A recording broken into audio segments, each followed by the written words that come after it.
eye benada waje fo boso me ne da ye twato me mo ha me mo akwa ba beda se so hwe Adom TV Premtobre Kasee nsem ne do so pa ya to yembo asenso ene aboabo no na se mufu so ne so maye kroji na de so mo se Premtobre Kasee wo TV so na kai se dem live o Facebook and YouTube DSTV ne Go TV so no benya sempa bi na wahwe na nsem abete ne so Cashew bi ene se Aposi for den sema betu dwatre se nipa mienu bi ananu ada wonom kopie mu akra mo bia ya wosese sika bi ko wi a wonom sika no meche dollars bi no we frase ya wo hwehwe wonom sanso na ebekwa sante mantem a ensuo ne si form kakra no se abetu dwase uhwe mu a manfo no afi no wohunu se won kwan hodo no ensuo ne hohoro ni nyina ekọ na okoye marche bedwam nso a bedwakwa wo mo apaya enhye dansha amanyoko bi ase no na wono mehwe sikasem na afa apomode ho nsem so wo motumi ato nsa afre oswafo ohwe apomode ho nsem so adwumako a wono mehwe apomode ho nsem so ne mpanimfo ahodo bi se o mechirem de nti ampane ahodo bi eho akwa atwe wo man mu we ni nsem ahodo bi na donhwe ba kontem bede so mo se Premtobre Kasee kai se brepam wo no yebekọ na afa Premtobre agwakansie ye de ama afa obi ma so nsem so yerebeka ho ahofafie classics mamaji empire o madina rolling circle wono ena ahyematare wo hia me aya frame anoche waba ajwa se wa me basisia afensam ne nkyeremo no mede toa so ama yare betu dwase ka nkwanhia si ewoye gomua anti ade na sabram no kasei no so kopiem ewoye St Luke eye Roman fire sabia ye wo mfimfim bantam a doctor oye administrator wo hono Dr Matthias Ayigere wodin samwa tudwa ya wo chete sabre de edipa mienu wo mugusuwa no ewa yare sabia hono ma wo hwe wo sanso na foforo bi so akopiem ewo Winneba Trauma Hospital a wo hwe wo Yemfri hono na yen consent foforo mu amrantie mienu timi kobowura okọ akra mola bia e ba ko bi hono mu a wonom esesa sika ye forex bureau yi ebi na wabre okobowura hono mo no wo hye da ma wo mo ho no adwen ye won se wo ba aba esenska wo mo wo hono mani ba wo ho so no na amrantie dollars sika bi egu hono mo no wo de won sa bomu a $1,600 wo mo asesa de ko wabra mpanifo ni ba wo ho so ye se wo pam wo mo no se na wo de change na hono mo nti amrantie ntena mu a na tipa wo mo na ekro no Posifo chema wo frase ya wo hwe sa mema mimi Posi adwuma ekono eden krata abeto abonten a wo kyerɛ sɛ wo hwehwɛ enipa mienu bi a wo mo ekɔ forest bureau ba ko wo Accra Mall ekowi a America dollar opepe ba ko eni ahensia $1,600 ochire mu sɛ enipa mienu a wosu sɛ wo mo enye Ghana fo yi okura forest bureau a oye wo ho sɛ wo kwa akɔsesika na bra na attendant no eni enhwe ho ena ofesika ni bia ode hye wo ho ebra wo hu sɛ obi afa wo mu sika no attendant yi echini ekɔpɛ wo mo wa abonten nanso ka bia na esi wo ena enipa mienu ekɔtena mu a etukoye posi adwuma ekono ekyerɛ sɛ sesei wahye nhwehwɛ mu ase a wo pɛ enipa mienu dindindin na obɛbɔ omanfo kokɔ enkanka ne wo mo a eye forest bureau adwuma sɛ wo ma wani ena wo na obi ebewura wo mo aso ye no hu sɛ bibi nkoye wo ho a ommodina enyi aposifo asotere sɛ bɛyɛ a wobetimi aba hɔnom aba abɛkyere wo mo esenti wode mfonyini aka ho a ɛyɛ wo mo osu sɛ wobewi ade ɛwɔ hɔnom mfonyini no bibia wobehunu bibi ɛfasa enipa mienu ho ebetimi afresa ho matrufo 0200416540 sɛ bɛyɛ aposifo betimi ɛto ho anamo Ghana Survivors Network we eyekuo na ekuo no ne bota ye nyina ne se wo mu asabi o manfo bi ekyekere wo mu de wo kɔ kwaso mu na se wo de wo ye adwuma ya waji hu sika gu wo mu boto mu no mpanimfo atumi am ani ayede a waji wo mu na se survivors no eno no na emu mpanimfo kyere mu akwahia se waka wano mato ahye sese be de wo so mo manfo hu ne se o manfo bi ti o man mu abota ye nyina ne se wo kyekere manfo de wo mu kwa amahodo so kodi dwa bi wo kra na se wo mu akoma nhyada empene so na so ma bai de e wo so mo kama o manfo hu ne se wonam a hwe hu ye na fenkyekye se fata no wo mo ekyekye no nti wo mo apako no ho entomase The Courageous Crew ekuo bi a ehye Ghana Survivors Network ase na survivors dunson eneka won hu bo mu a wonom eda GSN edi ewo senya breku ewo ewutu senya mensini mu mfimfini mantem mu International Justice Mission IGM ekuo bi a ensha abayase United Way Ghana ene ewutu senya Department of Social Welfare eneka won hu bo mu a wodi se adwuman itia na eda so Ending Human Trafficking Survivors Leading Movements Anita Budu panyin kwankyerefo a woda IGM ano ewo West Africa na bra wonom eda adwuma na die no ensem sei ene wodi tudwa enkola omakọ through sa nyema we mus ye from survivors actually omo to me ka enyema omo go through omutumi boaboa mo ho na omo kasatre communities omo kasatre churches na ye nia ye bomu na ye hu sane ye befa so na ya boa sankola we into United Way omo ye partners na ye ne mo abomu ejuma we nipa ba konye yenim se partnership important pa na eboa pa nti ene ye ne omo join na ye beboa survivors na omo raise your voice omo amplify your voice for issues we ho. Felix Kisi Eduapia eye Executive Director Emma United Way Ghana. Ono so kire botaye nti a wonom ene IGM aka won ho abomu a wo di sa adwuma yi. Yenso de yetimi de be a yede beboa IGM ne se won rescue won wakofa won afi nsuno so asande won bahanom no ye beboa ne ya resettle won. Nti ye wo yen economic empowerment program na ye kan se ye di kan ye ba akonom. Ye be bisa wonga wodwan ba no eden na mo betumi den djuma deep potin when ni je ho obese bo pese wo ye na yen yamonsa vocational training ye wi ayamo entrepreneurship training marketing training and if financial literacy ni ade amon agina na when ye bibia potokasa obekase advocates why advocates senior be ye be si usa kwan no Yemfri ho na yenkonsem foforo emu ana dwiraba nso hene na na ete akrade otoso mienu ebra na adesuafo kotwe BC nsohwe no wo hyebo se akwada abetro no watwa yiye no wa basobode esronko de ma ofra brede enkwada no mako du ba ko matwa ma abro so nti na nabosha wo hyeye no wadi so Adom Kasee abo no se ansa na BC nsohwe ne bekoso no na wo hene wo dwira e de ato ne manfo anim se obi bia obenya single grade obi si ni mu no obema na scholarship ane de atoa na disia no eso na ete akra de otosom yenu e de osie ayoyo a adesuafo du baako eni waba wo mu abaso a wo hwe wo mu school suku ahodo bi asa enipa du baako enyaye e ya Disadel College GSTS Fijai Shama Ensen ene Nkrofo Senior High School o ma wo mu niema etu wo mofo sebra wo ko school yi onkonkosu ya de ye sebe yi a da chi no betimi e de aba wo mbra de bia misiso se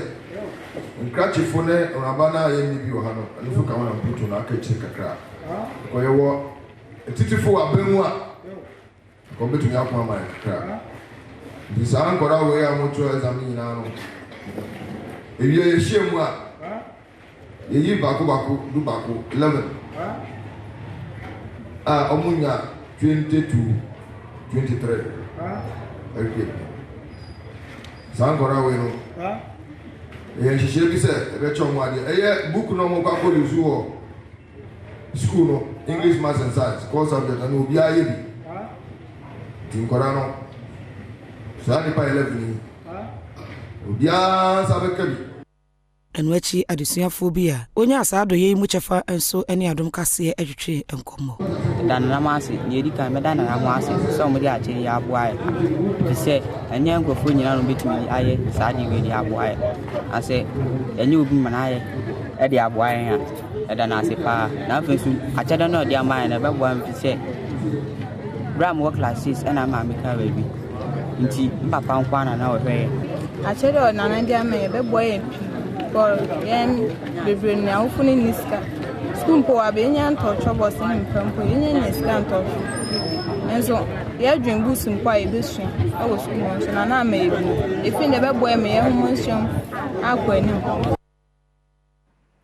efuto akwa ma mabuni ye o my Ghana mu se wonfa wonan si fom se ba se ye sorieti oba na oba nhia mude be ma ne be ba nhia mude nipa ne abo nhia mude LGBTQI+ ehon sensem na efuto ne Kasee pa no free pando mrahye bedwani ye no fra mantem model so wa ene otu pando maburu ne se san krofo yi se kakra bo ho ti anwe odi sika na odi twu wure mo so obi amane na ho de awofo benyama obi ano mo ne so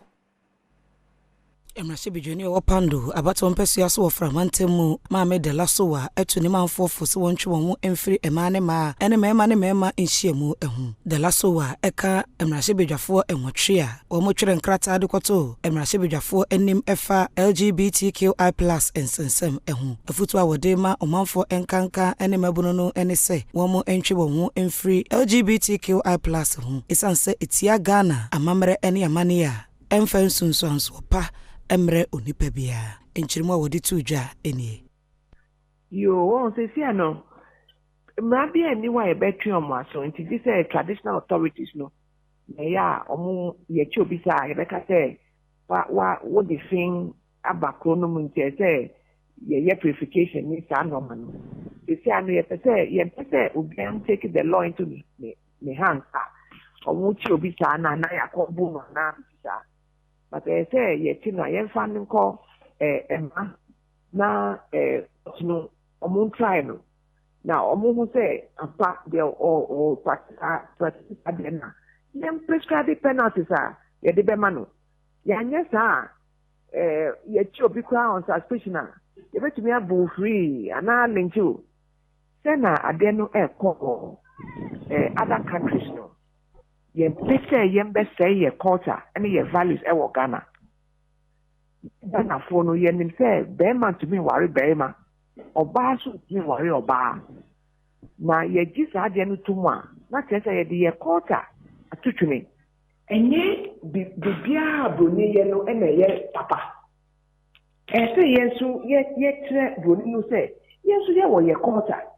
Enye bibia mo de be pape na ye si obroni ye nti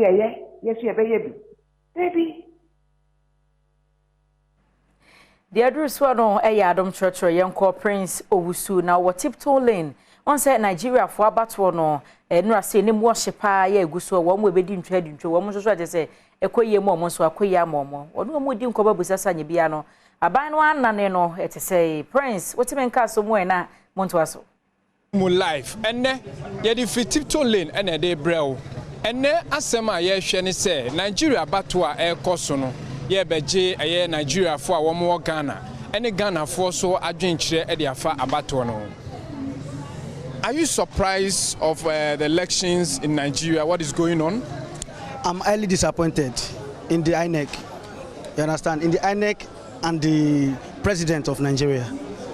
The way they are manipulating the results, like the way they are doing, they are just doing anyhow, like as if, in fact,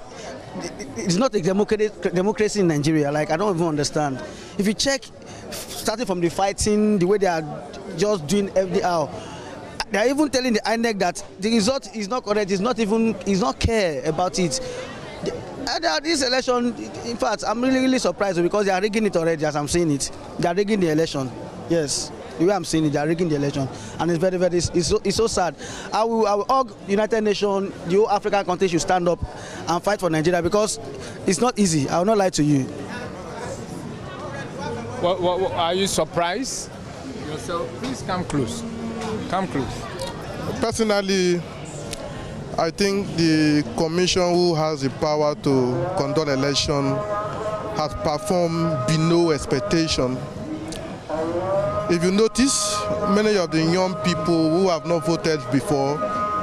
and some people who are first-time voters got involved in this election because of what the INEC promised Nigerians. One of which was that election result will be transmitted electronically from the polling unit straight to the INEC server for everybody to see. While the election was going on, we noticed that the presidential election result was not transmitted electronically, and that was where the rigging took place. We also saw videos where the police, who were supposed to provide safety and security for the voters, we are being involved in rigging the election. We also saw videos like in Lagos, in Abuja, in Port Harcourt, where people of a particular tribe were asked not to vote. Or if you are voting for any other party, if not for the party of the ruling party, which is Buhari's party, the APC, you cannot vote. Places like Port Harcourt, Lagos, Abuja, and other places too long to mention, we see heavy violence. We also saw, like I told you, that the youth of Nigeria got interested in this election because they promised electronic transmission of results from the polling unit. That was not done. Imagine the situation where the result will be taken from the polling unit to the ward, from the ward to the local government, from local government to the state, and from the state to the federal. Before all this process will be concluded, there must have been rigging, malpractice. But in the situation where the result will be transmitted straight from the polling unit, there will be no room or limited access for people who have ill intention to carry out these bad activities of rigging the result. We believe that INEC should have conducted better, and they should have done better than what we are seeing now. The result is not something any reasonable person can accept. INEC has come out to deny allegations. What do you make of that? Yesterday, I was watching on the TV when the INEC chairman says that the law allows them to review the result only when the process has been concluded. I heard that from the INEC chairman. I don't expect more from him or anything that I don't expect him to say he has failed. But the evidence are very clear that he failed. After 4 years of preparing for an election, and he gave us this, he has failed. That's what I can say for now. Are you surprised of what is going on in Nigeria about elections? Well, I'm not really surprised. I'm not surprised because the situation that is going on, exactly, you know, we Nigerians, we are really supporters of Peter Obi, and we want him to rule us as a Nigeria, as a new Nigeria. We are because we are tired of the old leadership that have been ruling us for a very long time, while we are not achieving anything. All our youth are jobless. So now we saw that Peter Obi is capable of ruling Nigeria well for us. So that's why we all are supporting him. So as it is even in a lot of places, what we saw on the internet, a lot of video people posted, we see that in many polling units they didn't allow the Labour Party to even vote. Some people are even saying that where there is police to guide the election, some people are saying there that if you came to vote for Labour Party, you should go home, you shouldn't vote. That here is only APC and PDP. That's what most of the people said. What is your peace message as the elections is still ongoing? Okay, my peace message to INEC is that INEC shouldn't do anything manipulation to this election. INEC should just do the right thing that's supposed to be done. INEC should do the thing in a legitimate way, so we can be in one Nigeria again. Ghana ni baako ewa ha ono nso de ekoso Nigeria bato mu de na also wo kafa ho ne wo futu yo medamasi me bacho me nso de me watch ni say abana ye bet Nigeria for eto no Nigeria for no hwe abakwasem a ye nyina ye efu baako but abrofo na acheche ye mu nti na omso ye omo Nigeria na ye wo Ghana nti de mestre ne sebo masomdwie mbra de mpanifo ne ka no sa abato no se wiem bia bamu a Omuma prepare den embra sa na epenye pasomdue ya ye di dwei ebi wo Ghana ha sei Ghana for Nigeria asem si a sebi omu so mfi ba konsu ni o nti bebre na ba ba sei yenso ye ho be den ebetimi a kire yen nti ye sese mpanifo no ma nokradie enda honom se be ya aba no se we na edi nkunimu a omu fa ma ne bokọ se enwiemu so aba na se matu biemu a omu san ye den entu biemu na somdue mbra Brofo amutini bebre ye nuanom Nigeria for ni na ne se omo kire se ewiemu bi ekoso e wa bato na ekoso Nigeria no to omo hwe nim se INEC se ne Ghana ewo electoral commission no omo di ne ma begu akwam na asomdue aba na omo hu se wei ene di nkonim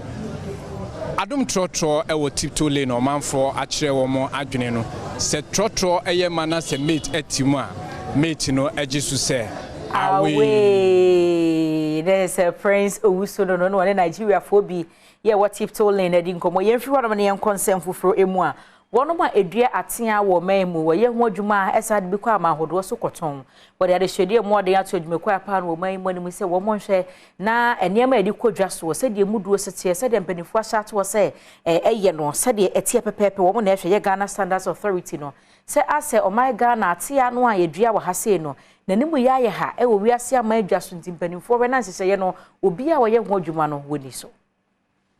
Ghana Standard Authority GSA akoye workshop di amankuafo a womo eye atia ho edwuma ewo Bono East eye Techima workshop a womo ede makuafo yi eye ade a womo ehwe se atia ho edwuma a womo ye no eho beti se ne womo nso ebetimi enya so mfaso odwumadie na se no chairman ede Cashew Traders Association Abdul Mumuni ede tudwa se Ghana Standard Authority enhwe se womo de standards ebegu akwam se ne atia ekuafo eye wo manmu a womo de kwa amanone no womo etimi so emfaso ene ebo papa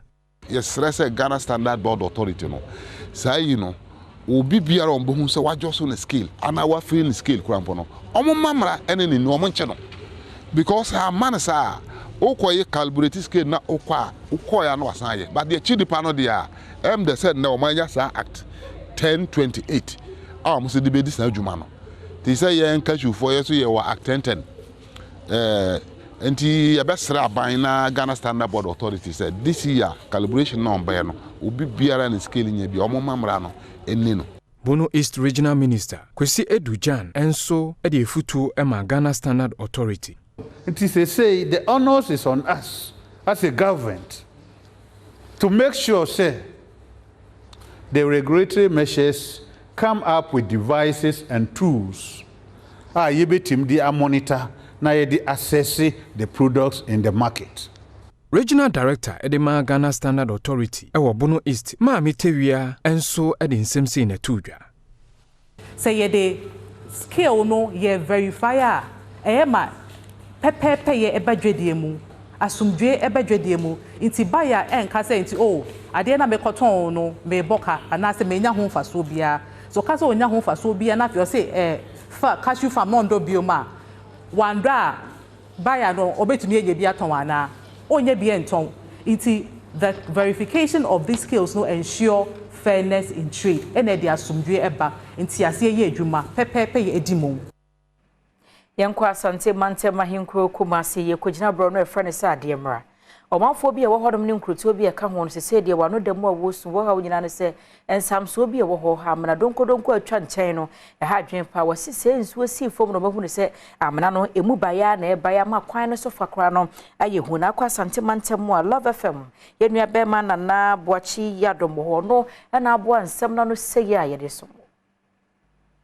enam sena sen nsuo ahyase eto ewukumase intino adane how dem adehye momro no bebre eso enam se de nsuo ni sifa esai wo mo akwanti adehye mo ade mbra ne nkroto ade wo mo kyerede a sesi wo mo tia yem hyehyɛ mu pa isanse insanso no mo fa so di won akoniaba no enam nsuo eto ye intino insanso ne nyina adwuregu na dane owo afidie wonsem ye ho no na boachi Adom ya wo no ebo amane di Free Love FM ebo anan kopia ho doko hunu ewo ho no no enie but na yemienu ahade ndi o ma ye awie ba ahade ni yenim contractor na oye en se ne no ba be dia yenim na ye den so enim se empanyimfo wa around a o munim se ekwan aye bibi se ehu nsuo to a chese etimi fa kwan ne nyina obi antimi entwam ye fie ni etimi yiri ba fie ka entimi mpie na feel no mo ye no so enko deep enente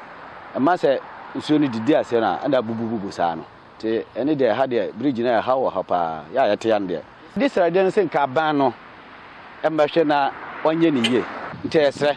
se nsuo betoi mo mbra ni manum ya ansa na nsuo na aba this radio no Free ho na yan consent fufuru ma na ye kwa adwuma kwa pa na o manwu se won shapom de ho nsem so Ghana Health Service wo mo de afutu ama Ghana fo nyina se wo srada Lassa fever no ayi ni tie no mo bia ye mo nhyehyɛ no omunya rehye mu sɛde adwuma ne bo adwuma no kakra wo bɛhwɛ na yade no asietu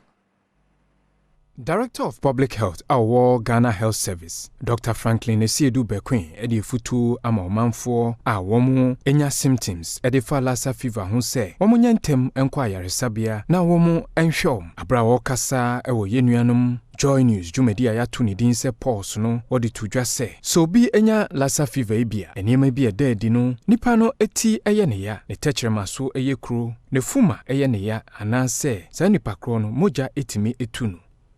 There may be areas that we have it moving around. So it depends on the individual. Let me say that about 80% of persons who will be infected with Lassa fever will not show any clear symptoms of any severity. So they may not even go to a hospital. Now, general body pains, malaise, and then we try to progress to headache, sore throat, dyspnea, difficulty breathing, eventually have facial swelling. And then the last end is when you start having the bleeding. Osanso edi efutu ema omanfo se womo hwe se womo besiesie womo empatem se bola bi ewo womo efia anase empatem a womo wa womo sisa ninina enam se aboa ye friend se ekura no womo enede sa Lassa fever yi eba enti se womo enya kwan ekowura obijade na aduane a wodi besi wo no wankata so a ogya ne nan gusu anase wosonchi gusu a so bi ekodi a eno nsusu no otimi enya bi. So far as your I would say your environment is not that clean, that you are likely to have this reservoir, which is the rat, then you are at risk, because usually it's like you have a leftover food, leave it in your kitchen, you go sleep, you come, and then you don't know what's happening. You may have the rat coming onto that food,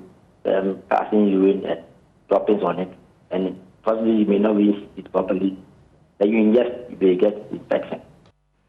Yanko o my Ghana ye marche be dwabuko pie mo hodoma be dwako ba ko hoye bipartisan committee no ne fa ye hwe sikasem ne apomde ho nsem so atonkra ya gwado mo frɛ o my Ghana ye soafo ye o hwe apomde ho nsem so kwaku agimamenu afa mpanifo ye wa dwumako a ya pa so nhwe apomde ho nsem so se wo mra no meyi nsem bia no so nya de se mpanifo wo mo ba na be dwako ni kyeremu a sade mpanifo di ko ne nam so no entwa yi hwa. Ministerial of Health, and he would have come in attendance with the Ghana Health Service, the Vaccine Control Program, Director of Budget, and also the National Health Insurance Authority. We invited the National Health Insurance Authority, which will be interesting for some of you to know, and therefore you have to let you know that they have a part of their budget that sits on what we call non-core, mandated by the Act. Usually not to exceed 10% of their budget. Now that provision of non-core, stakeholders have interest in them in the health sector, among which we find the Ministry of Health, which seek for 72 million for vaccines in the country. And therefore it's of interest to know that wherever the Ministry of Health will get money for vaccines, the National Health Insurance Authority, as part of the non-core funding, allocates some amount for vaccines. And that is why it's of interest to see that we have invited the National Health Insurance Authority. I'm getting you to come home and dwell on the issue. Unfortunately, major stakeholders in the health sector. If you have any responsible minister, we should not be inviting him. He should be running to us to brief us what is happening. Other ministers do it on the floor of the house, and you attest to that. They don't wait till ministers call them. They don't wait till committees call them. They come to the floor of the house and brief us. As I speak to you now, there's an outbreak of Lassa fever, right? We've just heard it in the news. Nobody has come to us to brief us what is happening. At the end of the day, we approve your budget. It's quite disappointing. And so for me, Mr. Chairman, I have no option than to agree with the former whip on the minority side, Honorable Muntaka, to subpoena the minister responsible for health to come and answer questions, especially when the National Health Insurance has indicated that they have met all their obligations, financial obligations. since June, November, October, and what have you. And it will interest you to know that the last very sad situation where you have a Minister of Health being invited to the Committee of Parliament, he himself being a member of Parliament, having in mind the provisions of the 1992 Constitution, and the ranking following up were given a call a week before that meeting. And the matter in question is the time that elsewhere Parliament will invite the minister within 24 hours and he has to appear because of his agency. Now you have a Minister of Health who, for me, for lack of better word, will say disrespectfully refused to attend to the invitation of the committee. It tells you how he's running the ministry, and it just na empanifo sigina ye hewie ya se wonwama eye Doma Central Marche bedwani no koya sa yo panyina wono na wo hwe o my Ghana pomode ho nsam so akopem no mienu na dai se wo Marche bedwani no nti yankwa homa so ya mane boni ohina mponsa wo hone mu nchemu ye no mfa emaye ohine ma ha Obapa me jozo na memu se o anya bi o panyini o Marche bedwani kura so ya Marche bedwani o I Marche bedwani oba Marche bedwani ha ebedi ni juma sadia esese wodi no na abedwako ne fra wo mo frɛ ne mom ene wo maaye ene no maaye nti ene na mpanifo asesɛn to me aba me da se ena fe nso yeda ahwefo nyina ase de ba aman Marche bedwafi afi na sadia asɛm no ekoye na wo se osuafo no oba ha no pa na obecheche ntemu se na odi kan dia tudwa no na wo se ono na wo ba enu amu eba wo se Ghana Health Service eba afi vaccine disease control so ashe adwuma mako no nso so eba na National Health Insurance nso so was authority nso so eba ha na afi adwuma ahodo a wona so no na ye mechirechire mu se ntia eye omai vaccines a short na ebi honma obekwa yesi yenya eduru na yemfa emo eye emofra no na no na committee ebetena asefi anopa ma ne bobeye nondu empemu ekọ nondu baako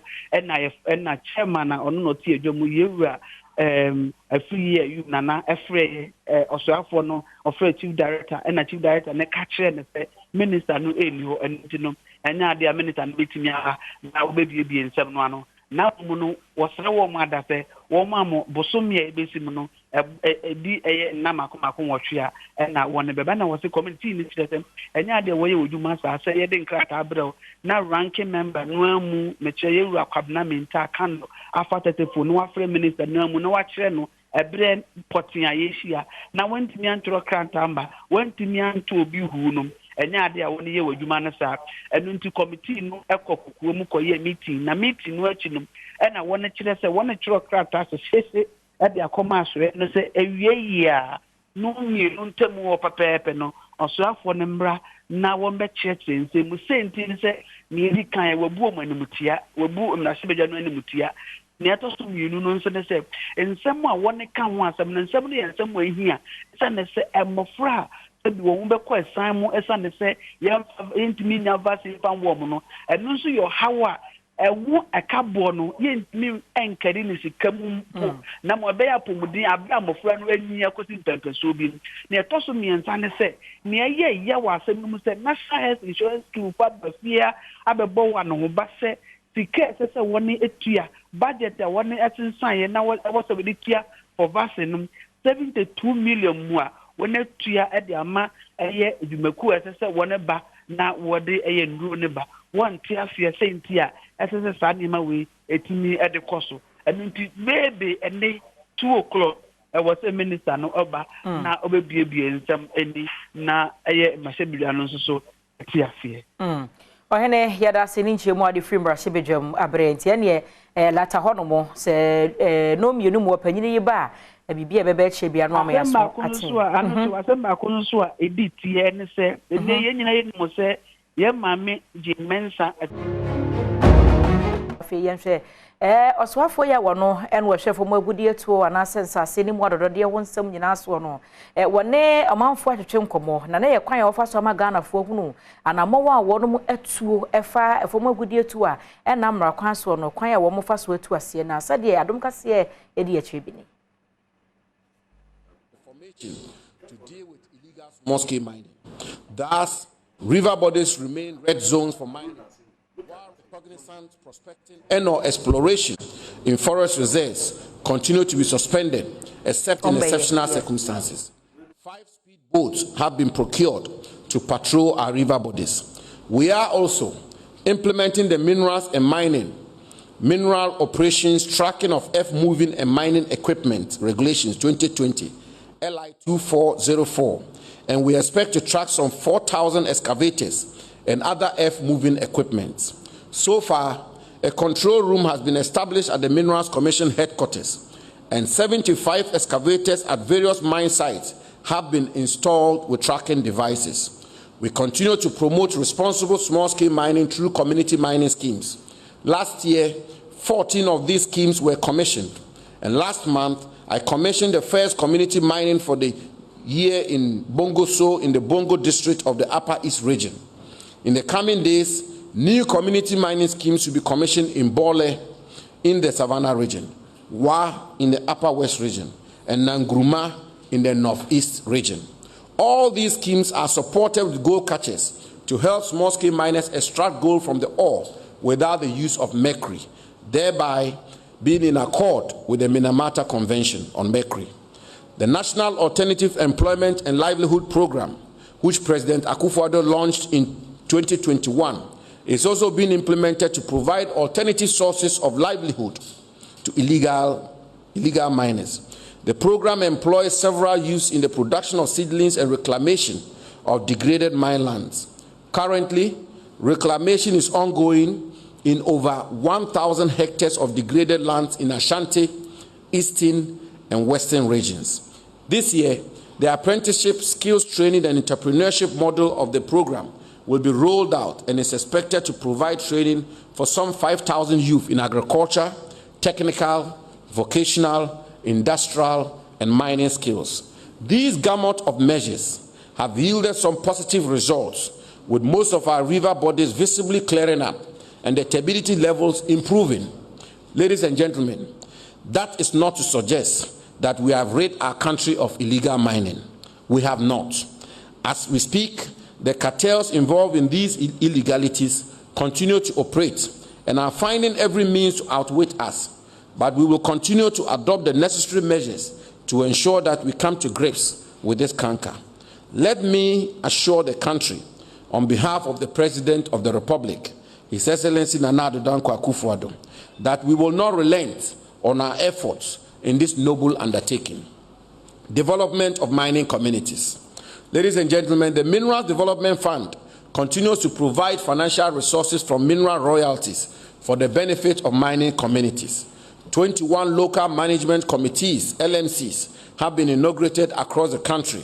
and 28 projects are being undertaken by these LMCs. In addition to the above, the fund, through its Alternative Livelihood Program, has distributed over 11.6 million hybrid oil palm seedlings to some 48,000 farmers across mining communities in the country.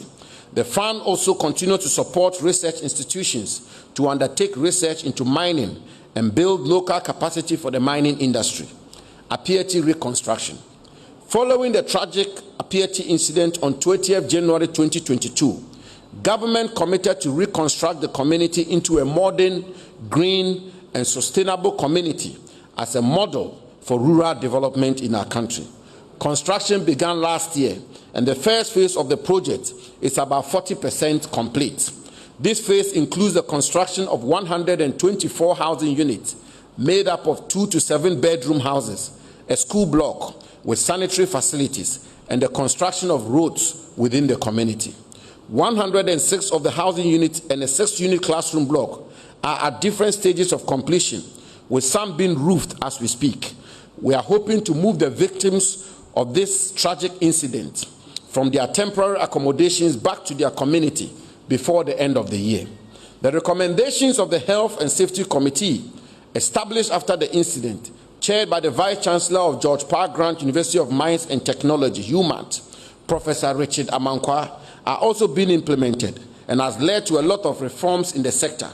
A comprehensive review of the regulations on explosives, the Minerals and Mining Explosives Regulations 2012, LI 2177, has also been completed and will soon be laid before Parliament. The forestry sector, forest protection and enhancement. Distinguished guests, ladies and gentlemen, our timber and timber products export increased significantly from 302,183.04 cubic meters in 2021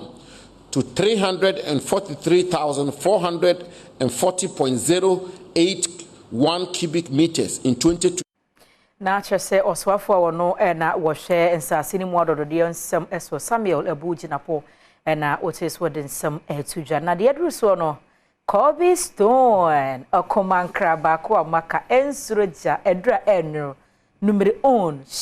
she krata sem wabudin ntino yebekom kakra na enrada enkomo akoko so wonkrofa man so no ye de no so abretifo enti Kobe Stone e de Premtobre Kasee etwaso Obuano mafe mamembono petim wadre enso enfama na yenhyase enfemfri line Andre Mexico City enra na dwedasuom onimhye empenfo de betudwa se yade se awosi chenchirenche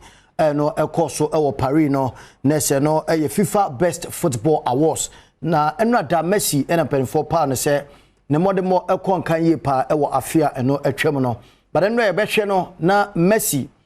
dia uhuno eye watcher enrada lana Andre Mexico City ebo edikopi wodwumede na se $240,000 watcher woto edebo nsa edikopi mu na se afei yetwa ede achotum sampa sika de wo bia manem bon wo nipadua no wajase en face scanning gudem dachi ubewu no waja wako eno ne nsema Messi wo kan wo sika de se wo bia manem bon ewo owedie ni mu achese de watcher enrada wo bo edikopi mu ewo sa dwumede na se enso eno no yensa move on afi yenhwe enra empenfo ahodo a omonso ebepie mu ewo dress na womde pa ye papa ya odi kan betwem no eye Asenvenga wenso eye Didier Drogba na se obeka ne pa na wogina dendene pa na Messi ne hokani so Antonella omonso dia womonso edebepie mu eno no na se wo hwe eye obiti se eye Di Maria mo ne ade nso no dress ahodo a omonso edebepie ma eno ena sabre yeyi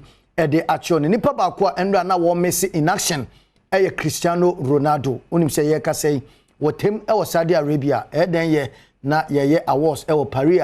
ufri Saudi Arabia abepie mu da bi enti eno ada ye hunu no e Saudi media eno etime etodwa no eno so ase ye san ko mu kakra unim se branch friend David Alaba e ya branch ba ko enei na kadodo na e na ehwe nim se nka ye to abade na one Karim Benzema mo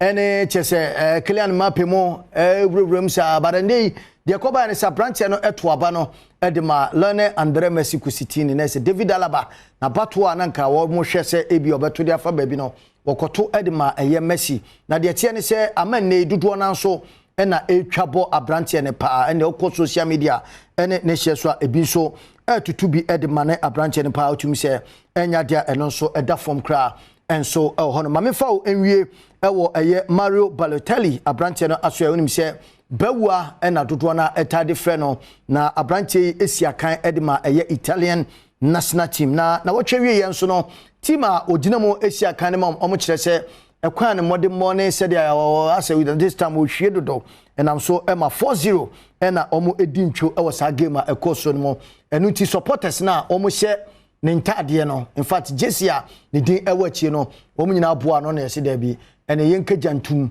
na yenhye no kra na se Balotelli de se de otum sampa na asem so eye areho ayareho kakra sabre omdi janso ato ne ntade a ya twetwe ne din so ede agumo no ayede sankomo no so de eja mame nyina so ne emfa ensem no ensi anocho aba etoa so na mum ye wi a fire for fire enso esan atoa so enso ede ama mede ne Kobe Stone okomankra pa ko amaka ensuroja adura enwono numero 1 shesh Yedru so no ye twa pokoko ne akọ obi mai so ensem ne ekwa akogya Nigeria man no emu abato ho nsema yedeja ewo hono na efri bram panimfo gusuwa ya wonom ekan no na amanyoko na wonom ejina ye no emu ba kompanimfo ekyese sade abato ne kan ne nema bi ekoso anse de ntwa ye nti no anu mu aye result no wonom gituma enyi Abato a ekoso ewo Nigeria no amanyoko beye miensa efri bebi a womo ekan abano eye National Coalition Center ewo Abuja enam sementim ho asibi ekoso ewo ho omanfoe ekiremu se abato ekoso no aba womo ebehu se abegu mfidie so no womo enye sa abano entum we enam so ama agenta womo edi amanyoko yi echi efri sa Coalition Center ho amanyoko bi a womo din betu dwa no eye PDP Yemfri hone yenko Tunisia man no emu na enche bia na mampanyini ya wo hono mo de nsem betu dwa na nsem no na kamea asa wo kasa de tia wo mo a wo no mo ekala no ene wo mo de no ense no be kasa racism na sabrede emu mpanimfo a ne amanhodo so edinkita ho no kasa kyerese wo free baabi no abepie mo Tunisia mema wo srada ma bonto yem na asomdwemra na watwetwa mu na Tunisia mampanyi Said ede nsem bi betu dwa wo kyerɛ sɛ ɛnam so mamakwan ama foforo so adehye aba wo mu ekuro no mu nti no ɛna makro no adɔ so ɛwɔ wo mu ekuro no emu na wɔn sansemi ho no Africa Union mpanyimfo be kasa ye kyerɛ sɛ eni kwan sɛ kasa twetwe bi ti sei no ɛkɔ ɛwɔ amana hodo emu esanse ba ne saa na etumi de ɔhaw kɛse brɛsa hohoi ne sente no adwoada na Tunisia mpanyimfo ɛhyɛ hoho a wɔn free sub-Saharan Africa nyina abo sɛ nyade som be nhwɛhan ama bibibɔ ne bia ato wɔ mu Afedi Yedru so no mo commenta mo de nam Facebook abreye no yenkenkan mamo asare for send ne dia ba wose akismi Ebeneza de free safi bekwai wose mampanyida da JDM ne ba na wo se ba no ebe se Yesu ne maya etosumi no pe ne betumi age o my Ghana free said ya membo no esi ekono emu kojo free boy phone so de ne dia bo se adwuma ko kase no koyie pa wose na MPP aban yi de wose de opeso de mampanyini dibre no ema baomia no wose Ghana fo ni beje ehon pa anas fo so de ne dia ba wose Ghana wo maye ambassadors numu no akwaba na wonim se ensachaye ebekoso enche sa abria ma me wose wachia onabo Cecilia Abnada pa anas fo so bakenka wo de ni bi wose wo hwe se de ministers no wo mo edip VAT na mo ka ho bi na mo my Ghana yesika sama ye bibia ewo ho no no fantastic Wilberforce ne dia bo se sefia sanwe so wasi EC chairperson no kamea sase wo pese wode enchiwa soto amanyoku akase mienu ye wo my Ghana mu se ye Ghana card o se ye krata nkasa ye yi de to aba o ohu de ti ehu ne nan ewo ho odne de enko a de saso bebre saa no akismi Ebeneza wose wo chia baabi ani anua so bekwa NDC youth organizer ya omafo okay GH Dustin so adne de abo se adenta new site na wo hwe efri wose okay prospectus ho asem na woka sa asem we hia pa wose wonua ba prospectus a womode ma no wo hwe list no a ka wa bo wo ho no enyekuma we ensem ahodo bi na mo commenter mode na Facebook abre da mo say maka ye ho don hwe ba kontem na mo hwe yo DSTV channel 280 Go TV channel 178 wo hia me a eya frame anoche wa ba adwa se wa fire for fire air to aso memoa